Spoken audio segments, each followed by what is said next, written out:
करेंगे संजय जी से, और ये जो है बीजेपी के जिला प्रवक्ता हैं। और आज एक बीजेपी की कार्यकारिणी मीटिंग हुई है और ये कालाकोट में हुई है, और हम जो है इनसे जानना चाहेंगे कि आज वहाँ मीटिंग हुई है और उसके बारे में पार्टी ने जो है किस किस मुद्दे पर जो है बात की है, और इनसे हम जानने की कोशिश करेंगे।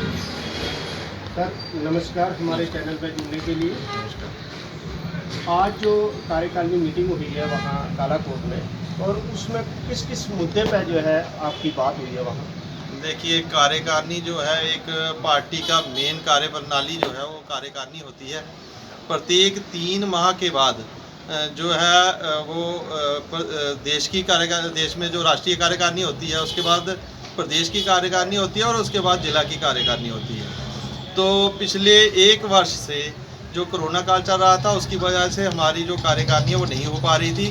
तो अब जो कार्यकारिणियों का सिलसिला है वो शुरू हुआ है। पहले हमारे राष्ट्रीय कार्यकारिणी हुई, उसके बाद प्रदेश की कार्यकारिणी जो कटरा में हुई, और आज जो हमारी जिला की कार्यकारिणी है वो कालाकोट में हुई है।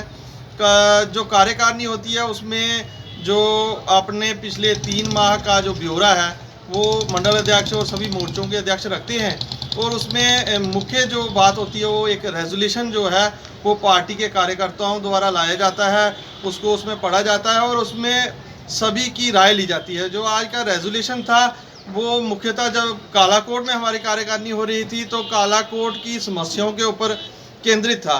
जैसे कि कालाकोट में कोल माइंस का एक बहुत बड़ा इशू है। वहाँ के जो वर्कर्स हैं वो डेली वेजर हैं, अपनी जान को जोखिम में डालकर वो जो माइंस में काम करते हैं, उनकी समस्या को मुख्यता से पार्टी ने लिया और उनको रेगुलाइज करने के लिए अपना जो रेजोल्यूशन था उसमें उसको जगह दी। और कालाकोट की जो दूर दराज एरिया है उनकी समस्याओं के ऊपर मेन जो है वो आज वहाँ पर फोकस रहा। उसके अतिरिक्त जो मुख्य सुझाव आज मिले उनमें जो है जो PRIs हैं, जो पंचायतें हैं, उनको मजबूत करने के लिए जो हमारे सरपंचेस हैं, पंचेस हैं, उनको एक्स्ट्रा फंडिंग की आवश्यकता है, क्योंकि 1 वर्ष से जो कोरोना काल चल रहा था कोई डेवलपमेंट के काम अच्छे तरीके से नहीं हो पाए। और जो म्यूनसिपल कमेटीज़ हैं उनके जो काउंसलर हैं जो भारतीय जनता पार्टी से जीत के आए हैं, उन्होंने मुख्यतः ये डिमांड की कि हमें जो है फंडिंग दी जाए ताकि हम लोगों के जो काम है वो कर सकें। और जो डिलिमिटेशन का इस वक्त करंट इशू चल रहा है उसके ऊपर भी चर्चा की गई कि किस तरीके से जो है हमारा जो ये ज़िला है, जो हमारे संगठन की दृष्टि से जो ज़िला है वो सुंदरबनी, नौशहरा और कालाकोट 3 सब डिवीज़न्स को मिलाकर एक ज़िला बनता है। और हमारी नौशहरा जो है ऑलरेडी एक विधानसभा है, कॉन्स्टिट्यूंसी है, ऐसे ही हमारा कालाकोट जो है वो एक विधानसभा है। और लेकिन जो सुंदरबनी है उसको विधानसभा क्षेत्र का दर्जा नहीं मिला है। तो ये भी चर्चा वहाँ पर की गई कि सुंदरबनी को अलग कॉन्स्टिट्यूंसी का दर्जा दिया जाए ताकि सुंदरबनी का अपना MLA हो और यहाँ की डेवलपमेंट जो है वो भी अच्छे ढंग से हो सके। संजय जी, अगर बात करें हम तो कालाकोट की, तो कालाकोट का जो आपने कहा कि दूर दराज के एरिए में जो है उनकी समस्या को सुना गया। दूर दराज के एरिए की अगर बात करें तो एक जो है सड्डा गांव भी है, और वो उस एरिए में अगर हम जाकर के हमने भी न्यूज़ की हुई है, वहाँ की स्टोरी की हुई है, और वहाँ आज तक ना ही तो रोड की फैसिलिटी है, ना ही बिजली की है, ना ही पानी की है, ना ही हॉस्पिटल की है, और ना ही स्कूल की है। और अगर बात करें कि इतनी प्रॉब्लम जिस गांव के अंदर या जिस एरिए के अंदर हो, वहाँ की भी क्या बात हुई वहाँ पर? बिल्कुल, जैसे आप जानते हैं भारतीय जनता पार्टी अपना लगातार विस्तार जो है वो गाँव की तरफ कर रही है।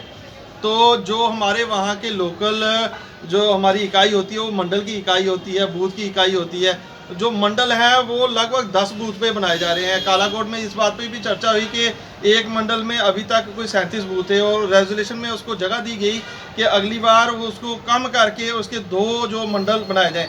जो मंडल इकाई होती है उनकी अपनी जो है वो भी रेजोल्यूशन ला सकते हैं, उनकी अपनी कार्यकारिणी होगी, और जो वहाँ की लोकल समस्याएं होंगी उस रेजोल्यूशन के जरिए जो है वो हमारे जो केंद्र सरकार है, हमारी जो राज्य की जो लीडरशिप है उस तक पहुँचती है।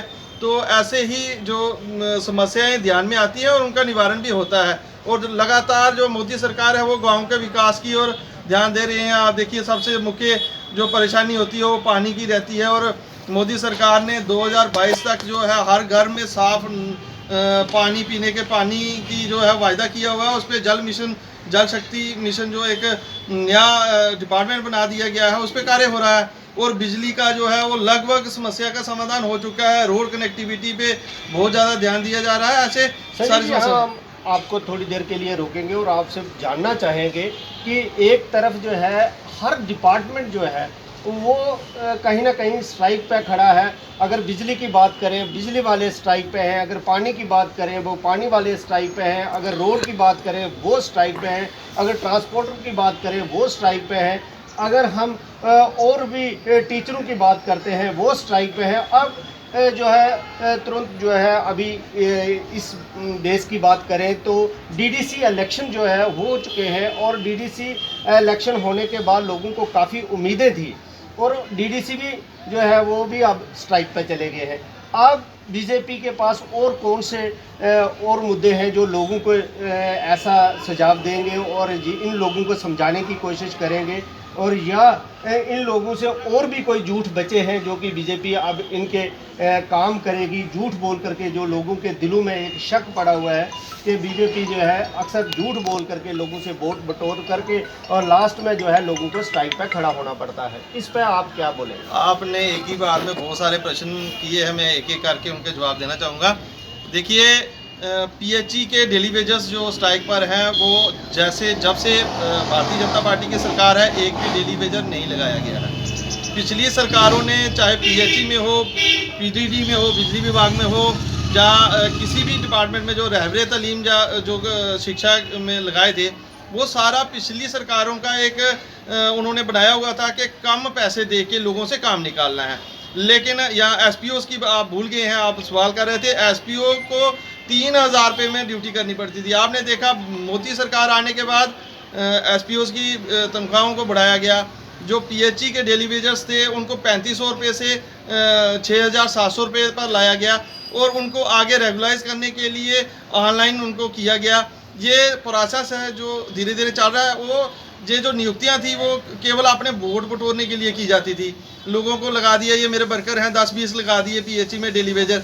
लेकिन ऐसा भारतीय जनता पार्टी के लोगों ने नहीं किया है। अब जो 60 साल पीछे की हुई गलतियां हैं उनको सुधारने का काम भारतीय जनता पार्टी कर रही है। वो धीरे धीरे होगी। आपने कहा ट्रांसपोर्टर्स जो हैं वो स्ट्राइक पर हैं। देखिए ट्रांसपोर्टर्स की जो स्ट्राइक है उस पर भी बातचीत हो रही है। मैं सीधा ये कमेंट नहीं करूँगा कि वही गलत है। ठीक है, पेट्रोल डीजल के दाम बढ़े हैं तो ट्रांसपोर्टर्स की वो किराया भी बढ़ता है, लेकिन वो जिस लिमिट से बढ़ना चाहिए उस लिमिट से सरकार ने बढ़ाया है, लेकिन लोगों की उम्मीदें ज़्यादा होती हैं। वो एक तरफ किसान ये भी कह रहे हैं ना कि जैसे पेट्रोल का दाम जो है 100 रुपया हो गया, हमारा दूध भी 100 रुपया किलो बिकना चाहिए। बिल्कुल, आप अगर 2014 से पहले के दूध के दामों को देखेंगे तो बहुत ज़्यादा बढ़े हैं। पहले 20 रुपये 30 रुपये किलो जो है वो दूध के दाम थे, लेकिन आज 60 रुपये किलो जो दूध उसकी क्वालिटी के हिसाब से उसका दाम तय होता है। तो ठीक है, पेट्रोल के दाम बढ़े हैं, दूध के दाम भी कोई कम नहीं बढ़े हैं, और अच्छा जो दूध है वो मार्केट में बड़े अच्छे ढंग से बढ़ता है, अच्छे ढंग से बिकता है। उसके आगे जो प्रोडक्ट्स बाई प्रोडक्ट्स बनते हैं दूध के, उनका भी अच्छे दाम है। लेकिन इसके लिए उन लोगों को जानकारी होनी चाहिए, होनी बहुत ज़रूरी है। और बहुत सारी स्कीमें जो है वो किसानों को, जो दूध बेचने वाले लोग हैं उनके लिए इस वक्त आई हुई हैं। उनको बहुत सारी स्कीमों के तहत सब्सिडीज़ दी जा रही हैं, ट्रैक्टर के लिए दी जा रही हैं, कटिंग मशीन के लिए दी जा रही हैं, उनको शेड बनाने के लिए दी जा रही हैं, अच्छे पशु खरीदने के लिए उनको सब्सिडी दी जा रही है। इसके लिए बहुत सारी स्कीमें जो केंद्र सरकार की ओर से उनके उत्थान के लिए, उनके प्रोत्साहन के लिए लाई जा रही है। अगर वेटनरी की बात करें तो वेटनरी में भी तो स्कीमें कुछ जो है किसानों के लिए, लोगों के लिए, गरीब लोगों के लिए, वहाँ भी स्कीमें जो है काफ़ी सारी आ रही हैं। जी बिल्कुल, वेटनरी में बहुत अच्छी स्कीमें आई हैं। 2 लाख तक की जो सब्सिडी है वो ट्रैक्टर पे दी जा रही है, बोरवेल पे सब्सिडी दी जा रही है, अच्छे दुधारू पशु खरीदने के लिए सब्सिडी दी जा रही है, और पशुओं का सेंसस होना पहली बार, हमने तो अपने जीवन में पहली बार देखा है कि दुधारू पशुओं का सेंसस हुआ है, उनकी बाकायदा नंबरिंग की गई है, कितने पशु किसके पास है, ताकि गलत तरीके से उसकी खरीदो फरोख्त भी ना हो, और जो जिनके पास है उनको अच्छा उसका दाम मिले, अच्छा काम हो, इसके लिए पूरा कार्य जो है मोदी सरकार कर रही है। अंत में हम आपसे यही कहेंगे, आप लोगों को क्या मैसेज देना चाहते हैं आपके द्वारा? देखिए, लोगों के लिए यही है कि आप झूठी अफवाहों में ना फंसें। किसानों का उत्थान हो, गरीब का उत्थान हो, मजदूर का वेलफेयर हो, महिला का वेलफेयर हो, मोदी सरकार हर किसी के लिए सोचती है। ये कोई अमीरों की सरकार नहीं है, ये हर वर्ग के लिए, युवा के लिए, महिला के लिए, बुजुर्ग के लिए, हर किसी के लिए। आप देखिए, मैं स्कीमों गिनाने लगूंगा तो मेरे ख्याल से 129-30 जो स्कीमें हैं केंद्र सरकार ने अपने 6-7 साल के कार्यकाल में लोगों के वेलफेयर के लिए लाई हैं। तो आप भारतीय जनता पार्टी पे और मोदी सरकार पे विश्वास रखें, वो हमेशा गरीबों के उत्थान के लिए, हर वर्ग के उत्थान के लिए काम कर रही है। ये थे संजय जी, और आप देख रहे थे जेके न्यूज़ ब्रेक मोहनलाल छिब्बर के साथ सुंदर बनी।